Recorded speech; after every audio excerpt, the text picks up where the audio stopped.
Mensaje a Sardis, el mensaje a Sardis, las 7 iglesias de Apocalipsis. Estamos allí, capítulo 3, y como les decía, hemos visto que cada uno de estos mensajes tenía un mensaje especial para la iglesia. Hoy vamos a estudiar el mensaje a Sardis, vamos a ver cuál es el mensaje de Dios a esta iglesia, que tiene que ver con nosotros también hoy en día.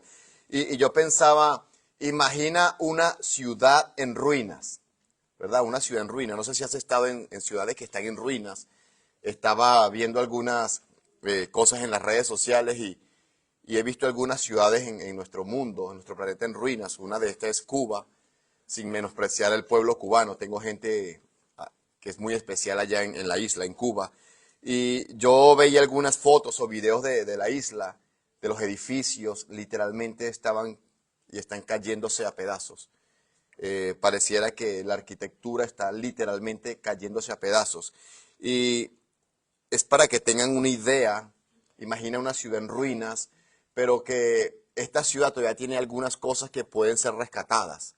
Imagina una planta o un rosal, muchas rosas muriendo, que se están marchitando, pero todavía se puede hacer algo con el rosal, con las plantas, para que vuelvan a tener vida. Imagina un reloj que se está deteniendo poco a poco, que se está deteniendo, pero que puede ser ayudado si cambiamos su batería. Entonces, es lo que estamos viendo en el mensaje a Sardis, el capítulo 3.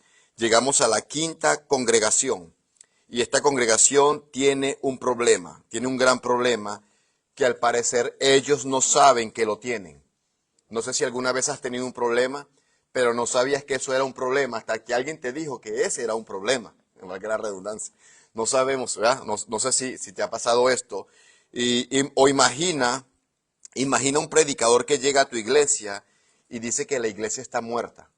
¿Sabes qué? Fui a tu iglesia donde me invitaste y pude observar que esa iglesia está muerta. Es lo que está pasando en el capítulo 3. Capítulo 3, versículo 1 dice, escribe al ángel de la iglesia en Sardis, versículo 1. El que tiene los 7 espíritus de Dios y las 7 estrellas, dice esto, yo conozco tus obras, que tienes nombre de que vives y estás muerto. Este es el mensaje de Dios a esta iglesia. Dios quiere que la iglesia entienda de que tiene nombre de que vive, se hacen llamar cristianos, son el cuerpo de Cristo, deberían estar vivos, pero realmente están muertos. La iglesia está muerta, está muriendo lentamente, progresivamente. Y yo pensaba, bueno, quizás la fe de algunas personas muere progresivamente también. Ojalá que ninguno de nosotros hoy la fe esté muriendo progresivamente. Y hay cosas que mueren progresivamente. Un matrimonio puede estar muriendo progresivamente. Cualquier tipo de relación interpersonal puede estar muriendo progresivamente. Una iglesia, una comunidad de fe puede estar muriendo progresivamente. Y la primera pregunta, cuando yo leo esto, que me hago es, si esto es una realidad, ¿por qué está muerta esta congregación?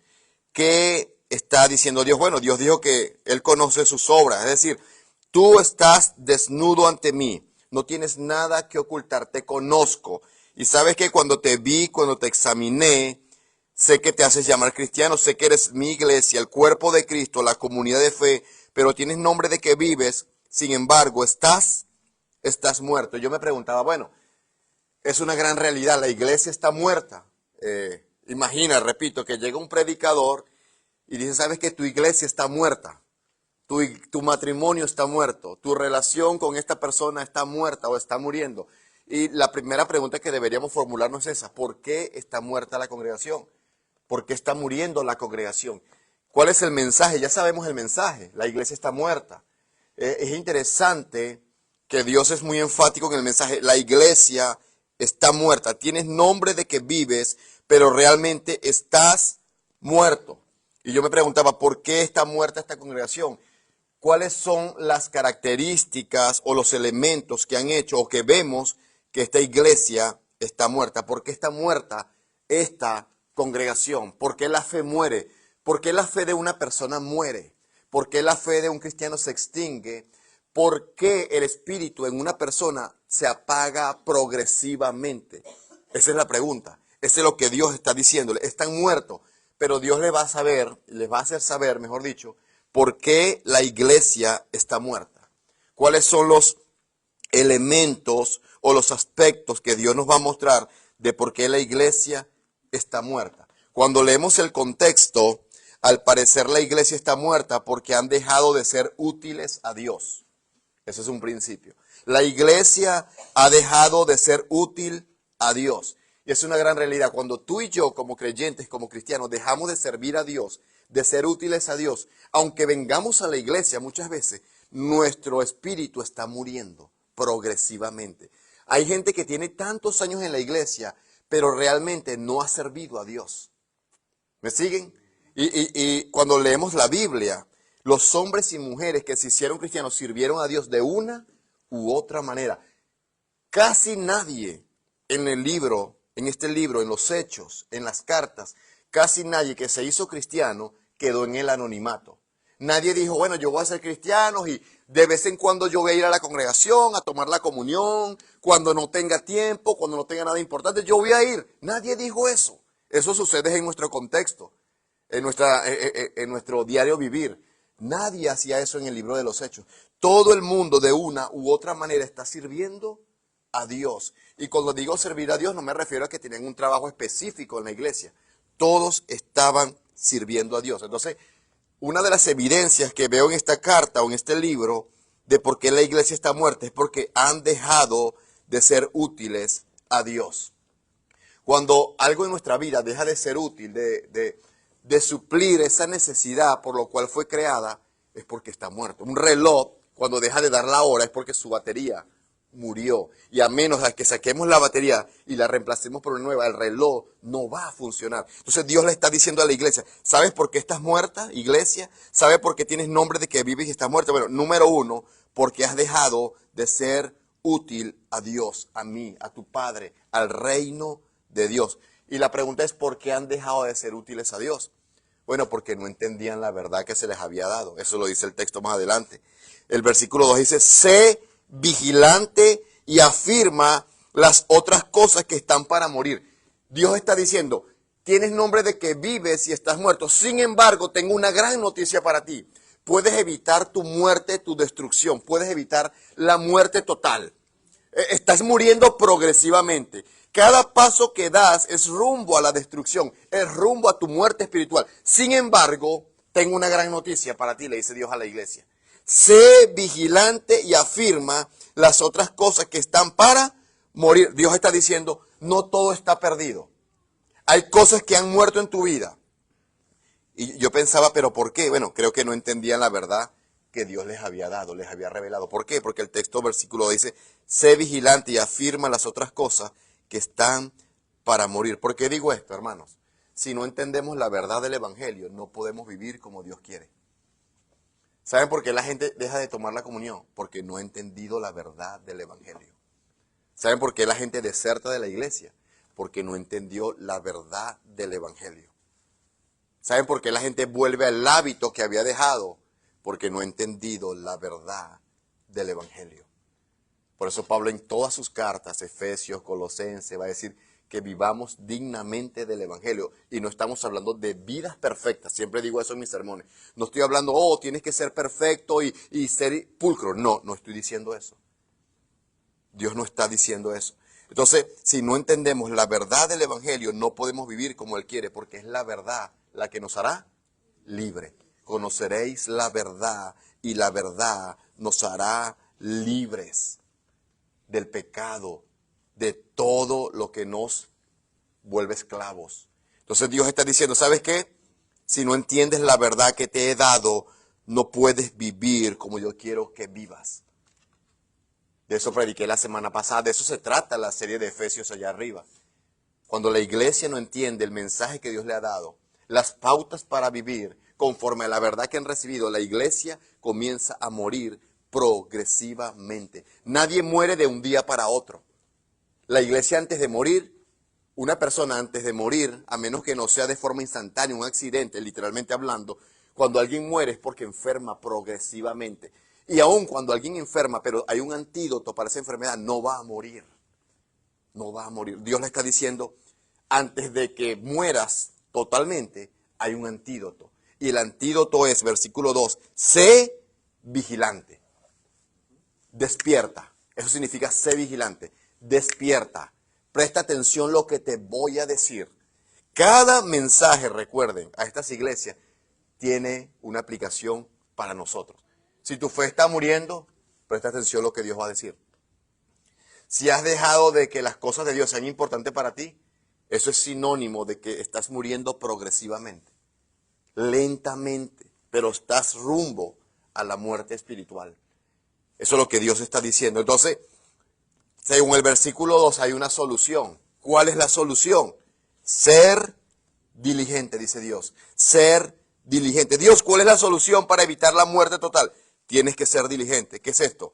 Es una advertencia, es una palabra de advertencia. Realmente deberíamos preguntarnos. Dios dice, tengo la solución, tienes que ser diligente. Y la pregunta que tenemos que hacernos, hermano, ¿realmente somos diligentes en las cosas de Dios? Esa es una buena pregunta. ¿Somos diligentes en las cosas de Dios? Pablo le dice a una iglesia, aprovechando bien el tiempo porque los días, Pablo le dice a otra iglesia, sean diligentes, no perezosos. Lo contrario de diligencia es ser ocioso, perezoso. ¿Saben por qué pecó David? Porque estaba ocioso.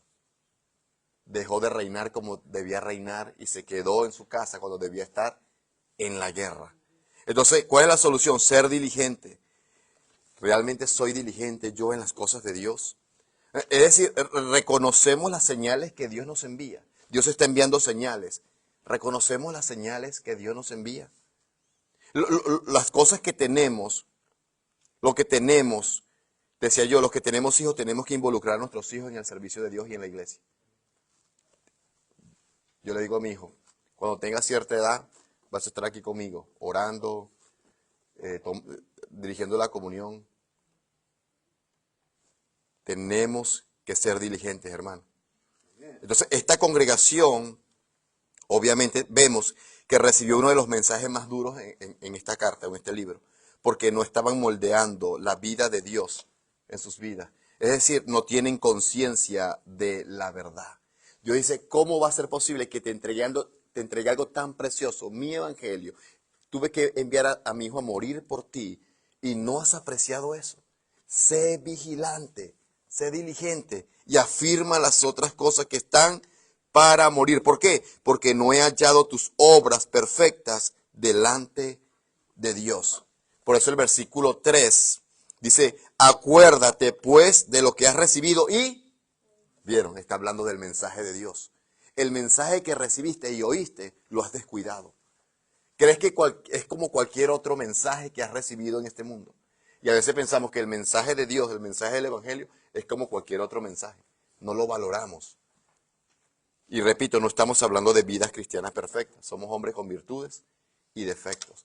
Pero según la parábola del sembrador, por eso es que la gente deserta. ¿Por qué? Porque los afanes de este mundo ahogan la palabra. No entendió el mensaje del Evangelio.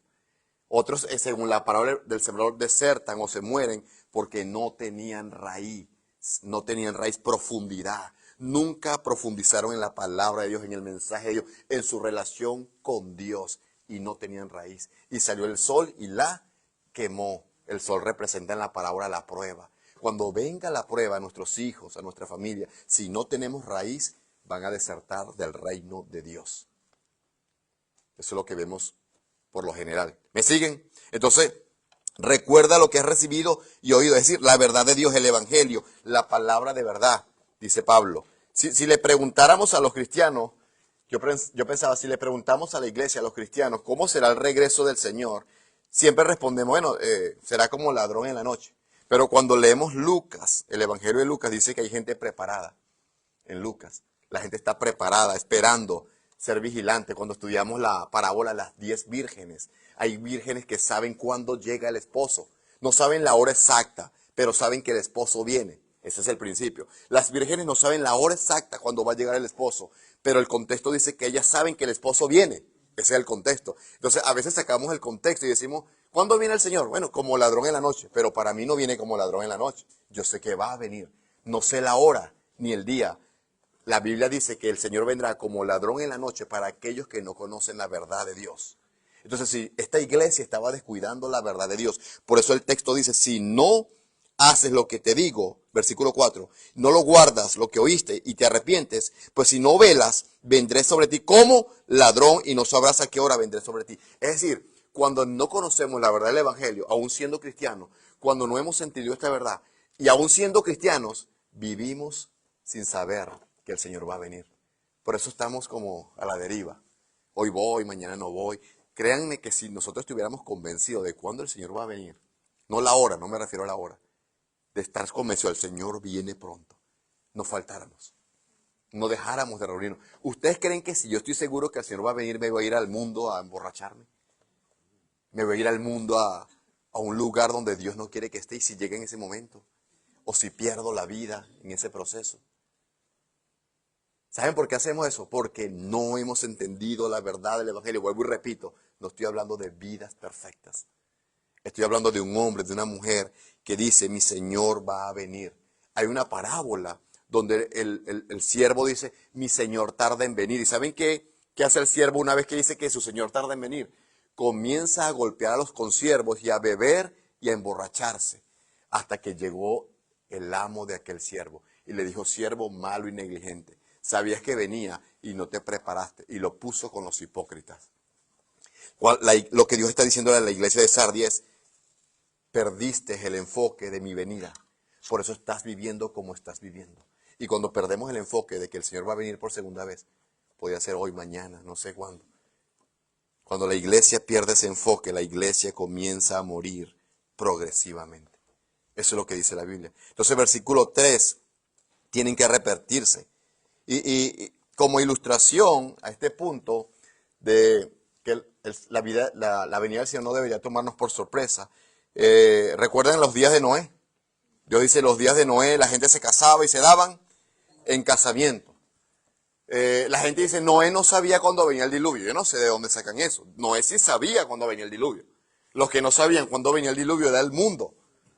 Si tú lees la Biblia detenidamente, Dios dice, como en los días de Noé se casaban y se daban en casamiento hasta que vino el diluvio y Noé entró con su familia en el arca y todo el mundo se perdió. Pero ¿de dónde tú dices, por qué tú dices que Noé sabía? Claro, Noé sabía. Cuando lees Génesis 7:4, Noé sabía cuándo venía el diluvio, Dios habló con él. No lo supo un mes antes, lo supo 7 días antes.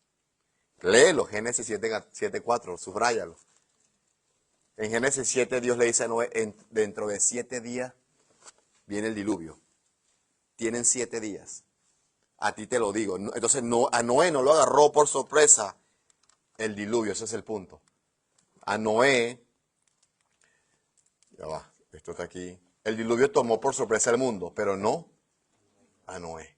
¿Por qué? Porque Noé tenía una intimidad con Dios. A algunos los va a agarrar por sorpresa la venida de Cristo. Incluso algunos que se hacen llamar cristianos como esta iglesia de Sardis. Entonces el diluvio tomó por sorpresa al mundo, pero no a Noé. Es igual en los últimos días. Nosotros sabemos del regreso de Jesús que está cerca, pero tenemos que reconocer los tiempos. Algunos tienen la verdad y viven conforme a la verdad, versículo 4. Pero tienes unas pocas personas en Sardis, pocas, que no han manchado sus vestiduras, ¿vieron? Algunos, según este texto, tienen la verdad y viven conforme a la verdad. Otros tienen la verdad, pero viven sin saber que tienen la verdad. O viven sin importarles que un día se les dio la verdad. Entonces, en este contexto hay dos tipos de personas en la iglesia. En la iglesia de Sardis habían dos tipos de personas. Los que vivieron conforme a la verdad, dice el texto, que no mancharon. Pocas personas no mancharon sus vestiduras. La mayoría de las personas de esta congregación vivían como cristianos, pero realmente estaban muertos. El versículo 4 dice eso.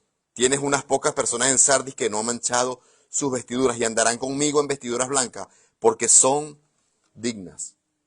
Entonces, cuando estudiamos la Biblia, tenemos que estar listos para los cambios que promete Dios que van a ocurrir. Pablo habla de los dolores a la mujer encinta, ¿recuerdan? 1 Tesalonicenses capítulo 5. Cuando la mujer está encinta, dice Pablo compara la segunda venida de Cristo con la mujer embarazada, con la mujer encinta. Dice, los partos los dolores de parto son los indicadores en ese contexto de Primera de Tesalonicenses capítulo 5. Entonces, cuando una mujer está encinta y tiene dolores, ¿qué hace la mujer? Se prepara, ¿sí o no? La mujer se prepara. ¿Qué hace? Va al hospital. La familia se prepara para la llegada del bebé, ¿o no? Lo que Dios está diciendo es necesitamos responder al ver estas cosas. Pero si no estamos preparados, no podemos responder. El punto es, versículo 5. Lo que Dios dijo en el versículo 5, el vencedor será vestido con ropas. Recuerden, una advertencia muy dura a esta iglesia. Al que venciere será vestido de vestiduras blancas. Dios está diciendo, hay recompensa solo para los vencedores. Los vencedores serán vestidos. Quiero que noten que ellos no se visten a sí mismos. Ellos no se visten por su propia cuenta. Eso significa que Dios los justifica. Habla de justificación. Y después dice que no borrará su nombre. Quiero decirles una gran verdad aquí que yo veo en el texto. Todas las personas están en el libro de la vida. Todas las personas. Lo que Dios está diciendo aquí, todas las personas, cristianas y no cristianas, están en el libro de la vida. Eso dice este libro. Cuando vayas al capítulo 7 va a decir eso. Todas las personas, cristianos y no cristianos, están inscritos en el libro de la vida. Pero la diferencia es que cuando Dios se revele un día, cuando Dios venga un día por segunda vez, algunos serán borrados. Ese es el concepto aquí. El que venza no lo borraré. Es decir, los que se rebelaron contra Dios, los que rechazaron el evangelio y mancharon sus vestiduras, serán borrados del libro de la vida. Más adelante veremos que el libro de la vida, en el capítulo 7, se llama el libro de la vida del Cordero, en este libro. Es decir, los nombres que no serán borrados son aquellos que conozcan al Cordero. Con este término Cordero se refería a la Pascua. Ellos tenían ese concepto que significaba redención, perdón. Será aquellos que experimentaron la redención de Dios, el perdón de Dios. Y después Dios dice, confesaré su nombre delante de mi Padre, versículo 5. Los que tengan una relación con Jesús, el resultado de eso será que cuando estemos delante de Dios para ser juzgados, Él confesará nuestro nombre como uno de los hombres y mujeres redimidos. Ese es el mensaje de Dios a esta iglesia. ¿Y qué va a decir el texto? ¿Qué dice? Los ángeles se regocijarán, versículo 6.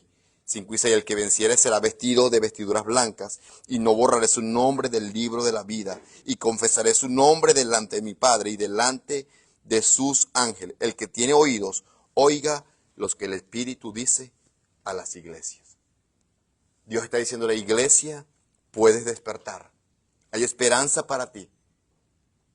Algunas personas no han manchado sus vestiduras. Ellos saben lo que han recibido. Ellos están viviendo como yo quiero que vivan. Por eso no han manchado sus vestiduras. Yo tengo recompensa para estas personas. ¿Cuál es la recompensa? Los voy a vestir con ropas blancas. Ellos no se pueden vestir a sí mismos. Es Dios vistiéndolos. Y voy a confesar su nombre delante de papá. Cuando papá me pregunte, ¿los conoce? Si yo los conozco, ellos estaban allá y confesaron mi nombre. No se mancharon. Ellos oyeron el evangelio. Ellos lo aceptaron y se apartaron de la contaminación de este mundo. Va a haber algunos que Dios le va a decir, ¿conoces a ese? No lo conozco. ¿Por qué? Porque yo borré su nombre del libro de la vida. Él estuvo inscrito, pero me rechazó. No hizo caso a la advertencia que le di. Él tomó la palabra de Dios como algo común y natural. No la valoró. No se apartó del mundo. No se apartó de la contaminación del mundo. Yo, papá, lo he borrado. Cuando lees los evangelios, irán unos a la vida eterna y otros a destrucción y condenación. Por eso los ángeles en este texto terminan alegres, regocijándose, dándole la gloria a Dios. Entonces el mensaje para la iglesia es, iglesia, tienes que despertar. Hermanos, si nuestra fe está muriendo, tenemos que avivar el fuego del don de Dios que se nos dio. Tenemos que despertar del letargo espiritual. Tenemos que aprender a ver la iglesia como una comunidad de fe importante. No como algo que voy si despierto temprano, como algo si no se me olvidó. No. Esto debe ser algo realmente importante. Así como nuestro trabajo es importante para nosotros, debemos incluir a nuestros hijos en la adoración. Este es un llamado importante a nosotros. Somos una iglesia nueva, una iglesia que está comenzando, pero si comenzando no estructuramos buenas bases, será muy difícil hacerlo cuando seamos 200 personas. Necesitamos hombres fuertes, familias consagradas. No familias que vienen cuando pueden, no familias que están unidas a la causa de Cristo. No a la causa de nosotros, no a la visión de nosotros, a la causa de Cristo, a la visión de Cristo. Necesitamos esos hombres, hombres comprometidos, no hombres ahí que hoy quieren y mañana no quieren, que hoy sí quieren estudiar y mañana no quieren, que hoy quieren venir y mañana no quieren. No, esos hombres no. Los hombres de doble ánimo no los queremos. Son bienvenidos a la iglesia, pero para el ministerio que queremos formar, no necesitamos hombres de doble ánimo. Necesitamos hombres comprometidos, como el señor Daniel hoy, como Pablo, que murieron en una prisión, decapitados. Necesitamos familias comprometidas. ¿Estás tú allí? ¿Estamos allí? Yo quiero ser una de esas familias que Dios quiere, que Dios anhela, que Dios quiere usar para trabajar. Pablo dice, si alguno se limpia de estas cosas, será instrumento útil. Así que, hermanos, si alguien está muriendo, si su fe está débil, si tu prioridad ya no es la iglesia, si tu prioridad ya no es adorar a Dios en familia, si tu prioridad ya no es venir a tomar la comunión, si tu prioridad no es venir y estar en la comunidad de fe, hay un problema en tu vida. Algo está muriendo en ti, pero no todo está perdido. Sé vigilante y afirma las otras cosas que están para morir, dice Dios. Despierta, iglesia, despierta del letargo espiritual. Deja de pensar en el dinero, deja de pensar en el tiempo como si tuvieras, Dios tiene el tiempo preciso para ti y para mí. Nadie puede alterar nuestro tiempo, dice la Biblia. El tiempo es de Dios. Cristo va a venir pronto y cuando Él venga o cuando enfrentemos la muerte, a todo lo que le dedicamos tiempo en esta vida, nos vamos a dar cuenta que fuimos unos tontos. Dedicamos el tiempo, el esfuerzo, la energía a cosas que no eran realmente relevantes para nosotros. ¿Estoy diciendo que abandones todo? No. Estoy diciendo que hagas un equilibrio en tu vida, pero que en ese equilibrio las cosas de Dios tomen un peso más importante en tu vida. Amén. Ese es el mensaje para esta iglesia. Iglesia, estás muriendo. Estás muerta, pero no todo está perdido. Es como esa flor que se marchitó, pero puedes abonarla, puedes darle agua, puedes cuidarla y va a revivir. Es como esa ciudad, como comencé, que está cayéndose a pedazos, pero el gobierno puede reaccionar y arreglar la arquitectura de esa ciudad. O como ese reloj que está deteniendo, si tienes que hacerlo así, puedes sacar la batería y colocar una nueva y arreglarla. Eso es lo que Dios le está diciendo a la iglesia. Despierta. Y para despertar debes recordar el mensaje que has recibido. Guárdalo y arrepiéntete. La clave es arrepentirnos. ¿Qué es arrepentirnos? Cambiar la mirada, cambiar el camino. Estoy enfocándome más en lo que no debo. Estoy prestando más atención, estoy oyendo más las voces del mundo que la voz de Dios. Amén. Así que yo sé que la mayoría de nosotros nos falta nuestro trabajo. ¿Por qué faltamos a la iglesia? ¿Por qué faltamos a la iglesia? Porque no es una prioridad para nosotros. Esa es la verdad. Yo comencé predicando la semana pasada con una pregunta, ¿recuerdan? ¿Cómo sabemos que algo es importante para las personas? Cuando estás dispuesto a sufrir por eso. Si no estamos dispuestos a sufrir por las cosas de Dios, por la causa del reino, es porque realmente no es importante para nosotros. Amén. Entonces la iglesia puede despertar. Somos una iglesia nueva y ojalá no sea el caso de nadie esto, pero si es así, podemos despertar. Que Dios nos bendiga grandemente. El que no escatimó